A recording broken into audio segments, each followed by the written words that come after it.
Hey, what's up? Welcome back. Today we're going to be talking about why barefoot shoes are actually not enough. Today we're down here at the school, the high school, filming for the Thrive Dojo, prehab dojo course. I thought it was a perfect opportunity to borrow Skip's genius since he's been helping people recover from injuries for more than a decade at this point. And he knows a lot about human biomechanics, the feet, walking, knees, ankles, hips, all the things that help you move and create your gait. First of all, barefoot shoes are so important. Your footwear is important, but why there's more to the equation that we need to consider and we need to think about and ensure that you have ideal foot health so that you don't fuck yourself up. So by the end of this video, my hope is that you have a really good understanding of foot mechanics, how to get the most out of your barefoot shoes. You know, if you have an injury, how to heal said injury. You have been wearing crappy shoes for a long time, a way to sort of reverse the damage that you may have done. And if you have great feet, how to improve them even more. All right, Skip, so I'm borrowing you so that you can enlighten us about why barefoot shoes are not enough. So let's just say like what barefoot shoes are good for, and then let's talk about why those things are really bad for you if you don't prepare adequately. So if we look at these shoes, these are Vivos, right? Brand new. So we've got no heel drop, right? So you've got literally zero drop between the heels and the feet. But what does that mean? That means that my heels are not going to be lifted like they are in normal shoes that you may have worn a lot of your life. And because of that, you may actually have to really develop dorsiflexion, this movement of your ankle coming up to your shin, right? So this is critical. If you don't have enough of this and you're used to doing this, when you have heel lift, your feet maybe do this motion as you run or as you walk. Where here, now you really need to be able to get double that range, most likely. Now that can come from a few different places, right? That can come from the actual ankle lifting, but it can also come from this forefoot extending and this arch kind of pushing down, just like your abdomen would. So like this can actually lift up more and your toe extension can lift up more. But these are different mechanics you have to be thinking about because you're committing to the zero heel drop, which is, really challenging on a body. When you've got barefoot shoes like these Vivos, right, they're very thin. You'll see a lot of like Nikes and a lot of Adidas and the Reeboks. They have like, not all of them, but a lot of them have really thick soles, which adds a lot of cushion to your step, which is two things, right? Number one, you're getting inaccurate feedback from your feet because they think you're landing on ground when really you're a ½ inch off, right? Which is going to change really all of your mechanics because you're not getting that sensory feedback as close to the ground as possible, which will make you faster and more agile. This is why, like, when I jump rope, I take my shoes off completely, even Vivos, because it just helps a lot with that quick feedback. But when you switch to something like Vivos and you've got like essentially no space between you and the ground, now you're saying like I have to absorb a lot more force.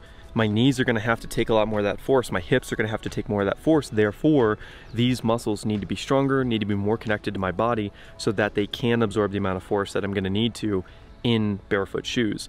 The next thing is we've got a really wide toe box here, right? But because we have a really wide toe box, if your feet can't splay, so see how when I put weight on it, watch them go wide? Because the feet splay, if they're not capable of doing that, or if that's going to stress them out, you could get cramps, you could get all sorts of weird things. So you need to be prepared and be doing all these like, prehab or whatever it is you do, toe spacing, things like that, to make sure that you can splay your toes adequately to support what you're doing in these barefoot shoes. That being said, if you're wearing mitten socks that are just going around all 5 toes while you're in barefoot shoes, that's going to be compromising a lot of what you're trying to get out of this whole thing. So when you're getting into barefoot shoes, you really need to understand it's a process. I know a lot of people know it takes 6 months to a year to adapt from like normal people's shoes to getting into something like minimalist shoes. When you've got minimalist shoes, it's really important to switch over likely to toe socks because then you're really getting even more of the benefit. And this is the easiest change you can make for the least amount of effort, right? It's literally putting on socks every day. At least you're getting a little bit of that nervous system stimulation around the toe on the skin sensitivity.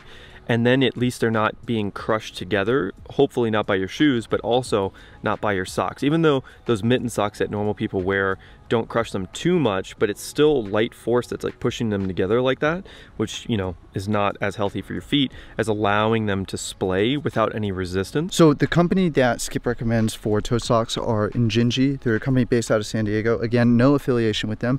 Amazing company. You will feel the difference when you put them on. Yes, they look very, very weird, but based on what I've learned about the human body and what I've learned about injuries from Skip and through my own stuff, I really don't care anymore because they are so good for your feet. They make a huge difference in your proprioception, your ability to connect to the feet from your mind to your brain. And if you haven't seen the extended interview that I did with Skip about his journey healing his broken back, then I will link it up here and down in the description if you want to go watch that after. Now that you know what to be aware of when it comes to building strong feet and joints that are related to walking and moving, running, jumping, all these things, I'm gonna have Skip give you a little sneak peek into one of the modules that we're working on for the course in the Prehab Dojo. And if you don't know what the Prehab Dojo is, I will link that up in the right here or in the description, but he's gonna get into how to actually move, and we're going to do that right now. Hey everybody, so this is the introduction to the walk, jog, run, and sprint. This is not meant to teach you how to be the fastest runner anywhere. It's also not to teach you how to be an Olympic power walker. Yes, it's a thing. Yes, it's crazy looking. We're going to go through the basic mechanics of all 4 of these to prevent injury in the future, and also make sure that you just feel really good while you do it. And this is going to be contained in the body movements track that you're going to do, where we're going to do push, pull, bend, twist, squat, lunge, walk, jog, run, and sprint, because they are 4 different mechanics. So just to go over them briefly here before we get into the really cool slow motion footage that shows you exactly what it looks like. On walking and jogging, so very, very slow run, you're actually going to roll through the heel of your foot all the way through that toe extension at the end, and then just transfer to the next foot. The reason we do that is because we want to get the most amount of surface area to reduce force on joints. So when we get all that surface area, it really reduces each pound of force that each part of the foot takes and can transfer it up the whole load into the skeleton, assuming it's working really well, right? When we get into running a little bit faster than a jog, but not a sprint, we're going to transfer to landing on mostly our midfoot of our foot, and then transferring still through the toe extension. And then when we get into sprinting, we're just going to transfer to the forefoot, so landing on the forefoot and then crossing from forefoot to forefoot, which is pretty intense. But you'll see you'll get progressively faster, and it'll speed up the mechanics of everything else. This is the other thing we really need to talk about. What all is happening when you walk, jog, run, and sprint, and they just get more exaggerated as you go until sprinting it actually cuts off a little bit. So when you walk, we're making sure that we get not just a bend in the knees, so you're really cushioning, and I'm going to show you this when we do it actually. We're also going to get a little bit of this hip sway going on, which is going to involve torso rotation. This is all exaggerated motions of this, but the arms are something else you really want to focus on. So when you're walking, jogging, running, sprinting, your arms and your elbows should technically go further out from your body the faster you're trying to move. So you'll see when I'm sprinting, it's going to be elbows at like a 45-degree angle forward, because they can really push you along. Funny story, when I ran a marathon a few years ago, my biceps were the most sore thing on my entire body afterwards, and I wasn't doing it to try to get the first place. I actually did it without training, and the whole purpose was to show that if the mechanics were good and the nutrition was essential, which is what we talked about earlier, then you'll be able to do some mechanic like this sort of indefinitely by transferring through these different types of mechanics we're going to talk about now, this walk, jog, run, and sprint, because they all involve different muscle groups. And of course, if you can prehab, you can change what muscles you're working on at each given mechanic, and then you can help some recover while they're not working as much because you're consciously taking them out of it, and some work a little bit harder because you're consciously putting them into it. Anyways, let's get into the actual mechanics. Okay, so here we get into the walk, jog, run, and sprint mechanics. Essentially here, we're gonna be talking about enhancing the longevity of all of your joints, making sure that you're getting really good motion so you're not taking too much force on any particular joint in your body. So I'm gonna show you all 4. This is gonna be in 120 slow motion, and I'm gonna show you zoomed in mechanics of the feet, because those are the most specific things. But what you're gonna look for here is A, the breathing, in through the nose, out through the nose. You're going to be looking for how the elbow mechanics are changing from walk, jog, run, and sprint. And then you're going to be looking for how the feet are actually moving. Other than that, everything else is going to be essentially absorbing force until sprinting, where everything is going to be force production, which is a whole different system, where essentially I'm not trying to absorb force, I'm really trying to glide force along the ground.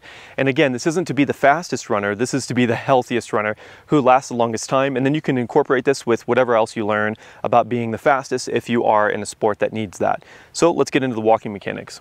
So the walking mechanics, we're going to be making sure the toes are coming up really high. We're going to be making sure that everything is bouncing a little bit and you've got like a swag and a swing to it. And the reason for that is that as you swing, that excess force that's coming through your feet is moving off to the sides. It's coming through and transferring through your knees, through your hips, through all those joints, okay?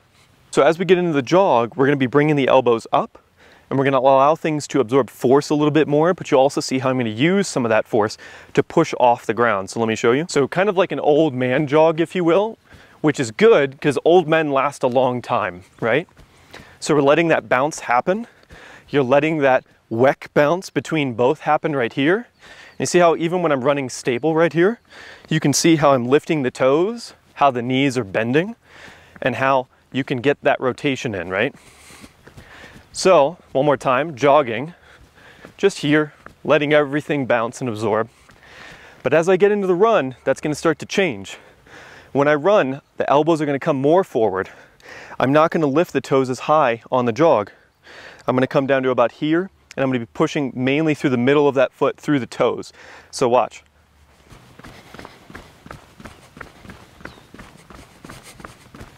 So running is something you do to win a race, right? This is something where you can hold it for an extended period of time, not necessarily forever, which is gonna bring us into the sprint. This is the thing you don't do for very long, right? But if you do it, you're trying to pass people, or you're trying to get that heart rate up to that zone 4, zone 5, trying to get that anaerobic joy out of your life, and really testing the mechanics of your body and what can they actually handle. Now, when we get to the basic movements track and you go through these, you're gonna go through them one after another, and it's gonna feel amazing. And then after the sprint, we're gonna bring it back down through the run, the jog, and back to the walk to like gratitude and everything. So here's the sprint. Basically, you're gonna be coming through the toes, you're gonna be pushing off the forefoot, the very front of the foot there. You're gonna be really pumping those elbows, and this is supposed to be like your top end movement, right? So this is a lot of the stuff that we've been building up to. Going through the forefoot, letting the elbows come forward, slight rotation of the upper body, neck is essentially staying level on the horizon. You're doing that 𝐻𝐻 pump between both hands. You're really making sure those land with your feet. So every time your feet change, your arms are pumping, right? And you're not absorbing force anymore. You're pushing it forward. Okay, so the last basic movement that I want to talk about is actually going up and down stairs. Now, these are bleachers, so they're actually a little more complex, but I thought I would exaggerate it for you. And you can get an idea of how you should go upstairs, and then we can talk about going downstairs. This is very essential, very basic. We all use stairs, so I just want to talk about it so that it's not completely unconscious in the future. And as you bring your conscious awareness to these motions, not only will you have healthier joints and better shock absorption and all of that, but you'll also potentially have more of that BDNF secretion, all those feel-good hormones, and it'll just reinforce everything else you do in your day-to-day life to make your health optimal. So when we go up a stair, the primary way we want to do that is coming up and just like doing walking or jogging, lifting that toe up as high as you can, rolling through the entire length of that foot. This is going to do two things for you. It's going to be training this dorsiflexion motion, training that forefoot extension up into the air, getting those toes to engage.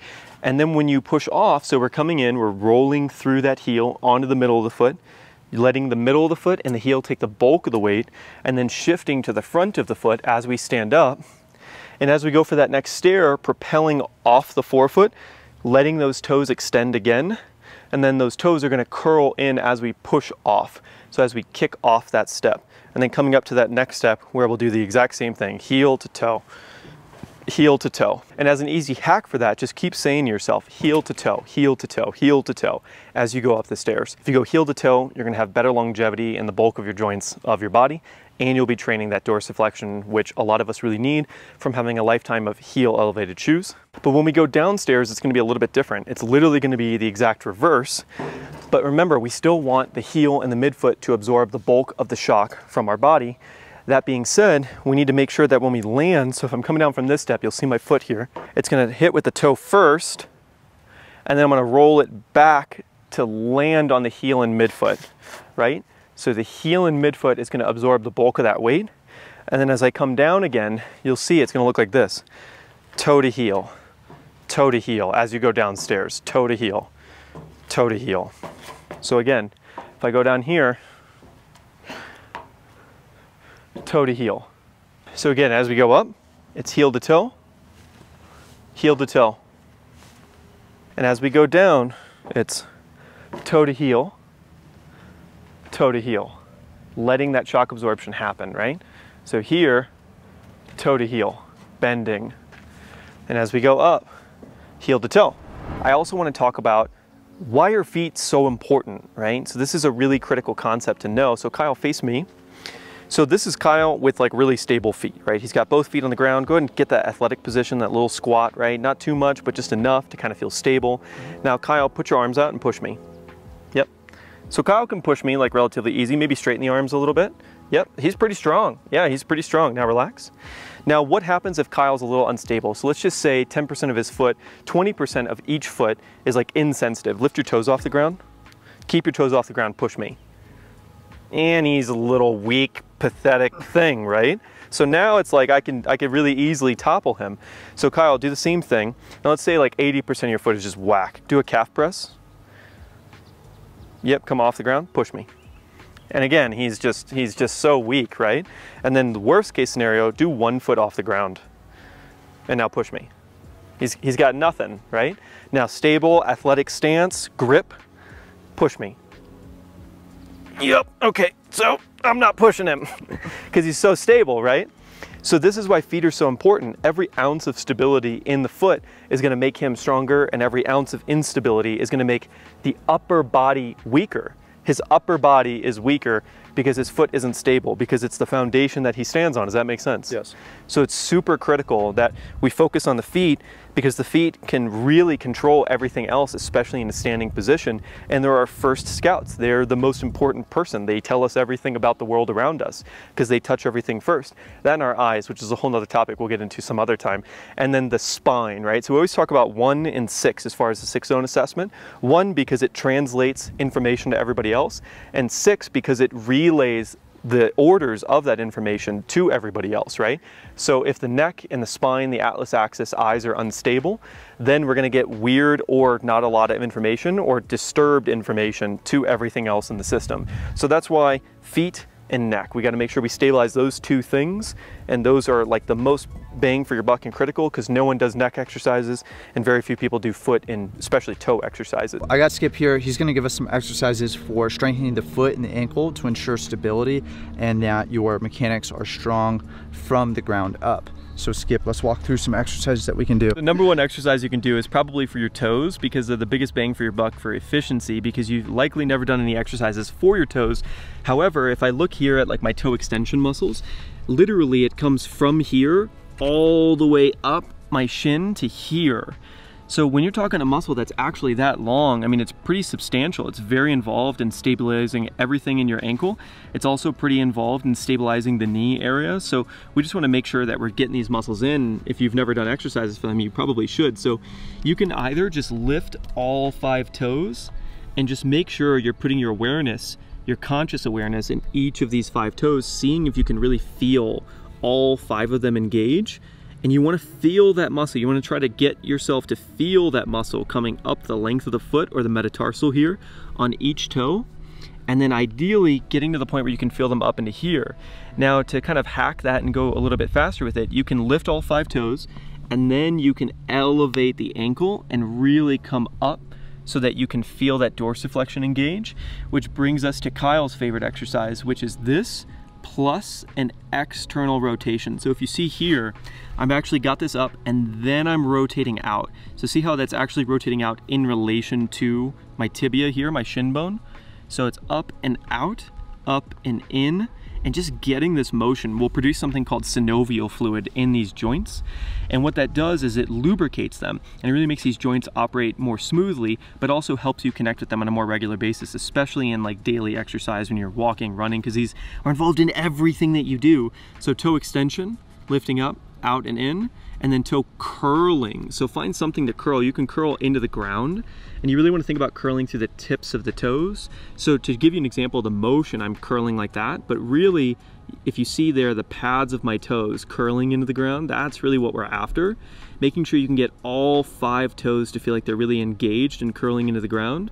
And then from there, you're already in what I would consider a plantar flex position, or like a calf press position. So you see how my ankle is actually pointed down in relation to, so this would be like neutral, but because of this position, I'm already pointed down. So what I can do is curl all 5 toes, and then I can push the forefoot through here down into the ground, which will engage my calf muscles.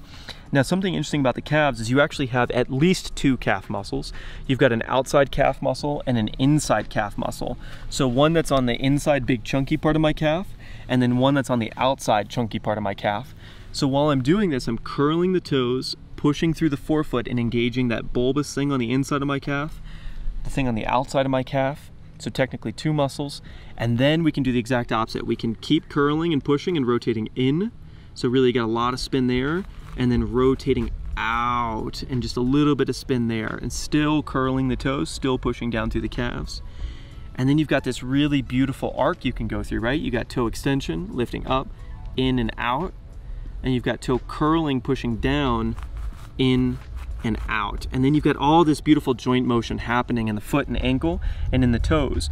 And as you strengthen each one of these, they'll help stabilize each other, which will give you a much more solid ankle foot mechanics, which will allow more force transfer through the knees, so that if these do work well, they'll work even better and be able to transfer force up through the hip.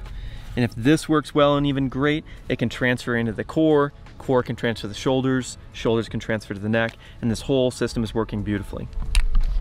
So something that I have experienced myself and that I wanted to ask you about is oftentimes when we're doing foot exercises, it doesn't seem like there's much stress taking place in terms of how rigorous the exercise is. Is there anything else we can do to add more stress to create more adaptation to ensure that that change takes place but also stays for a longer period of time? Absolutely. So when you do these exercises, it'd be great to always do it symmetrically if you're at home, right? So always do both sides back to back, or do them at the exact same time, but ideally you do one side at a time if you have the time for that. And then to add more stress, you should actually look at, is this walk, jog, run, sprint thing in here? Mm-hmm. Yeah, then do that. Immediately following it, do a walk, do a jog, do a run and a sprint with as perfect as mechanics as you can manage, because what's going to happen is doing those mechanics I just taught in those different motions is going to exaggerate everything we just did, right? So in the walking, you're dorsiflexing a lot, in the jogging, you're dorsiflexing a lot. Those toes are really extending on the end part of that motion, and then they're curling against to produce force, especially as you get into the actual running. And then we get into the sprinting, you're doing the exact opposite, right? If you see that slow motion part where you can see my foot in the sprint actually push, and then it's like rotating, right? So these mechanics happen naturally when you're moving on a day-to-day basis. But if you want to stress them a little bit more to create that adaptation, that change over time, if you do these motions in an exaggerated way, so walking in that exaggerated way with the feet, sprinting in that exaggerated way, sprinting is naturally exaggerated, you'll get way more force coming through these muscles.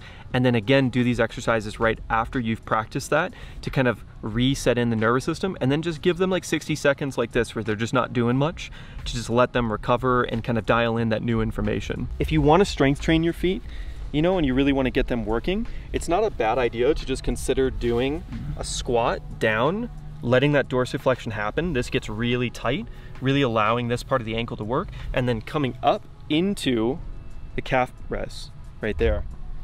So coming down into this calf raise, and then allowing all 10 of these toes to really engage, and see how I can kind of move around in that calf press and let them curl, let them move around, allowing these things to work, right? And then coming down to that squat, and now I can lift the toes. See how all 10 toes are lifted there? Allowing that dorsiflexion to happen, and then coming up into that calf press, and down, and that's really engaging them. So that's one good exercise you can do to kind of warm up and cool down from walk, jog, run, sprint. Take care of your feet, bro. Is it still filming? Yeah. So, oh my God. So any last words that you want to share with the good people that might be helpful when thinking about feet, footwear, you know, foot health, all this stuff? If you don't have stability in your feet, what happens to the rest of your body? It's compromised. It's compromised. So there you have it. You got a bunch of exercises for your feet. You learned how to walk, you learned how to run, you learned how to sprint, and you learned why barefoot shoes are just not enough, you know, and why you should be wearing toe socks, why you should be able to splay your toes inside of your socks, right? Why that's important. And Skip, thank you so much for helping us out. Thank you so much for teaching us. If you want to learn more about Skip and what he's doing, what he's working on, what I'm working on with him, then you can go check out the prehab dojo, the Thrive Dojo, which I will link up in the description below, and I will link up Skip's channel too, so you can learn more about him and what he's up to. So thank you so much for watching. Can't wait to see you in the next one. Hope you found this helpful, valuable. Smash that like button. I'll see you in the next one.